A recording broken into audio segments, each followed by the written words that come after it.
I'm Russell Haythorne in Superior with temperatures nearing triple digits today and into the weekend. The fire danger is extremely high here in Boulder County, something those rebuilding from the Marshall Fire take very seriously.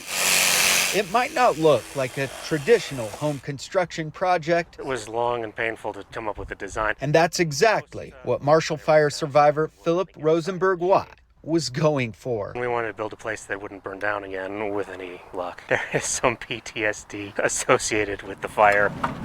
His new home in Superior is being built by Constructive Alternatives, a Colorado-based company that specializes in energy-efficient, fire-resistant construction. It's called an ICCF product, so it's like insulated concrete forms, and they're pretty much like adult Legos in my mind. Lucas Picard's dad founded the company, which has now built about 10 of these homes in Colorado. We've been working with this product for years and years and years, and now it's finally starting to come more around and people are getting interested in it. We had to think outside of the box and find designers who could do that. They take styrofoam and chop it up and recycle it and put it into forms with cement, and they make these. Philip believes the extreme heat and fire danger in the forecast this weekend punctuate the point of building a home like this. We're trying to build it for any sort of catastrophes we can imagine. This house and the building materials in particular are going to be really resilient.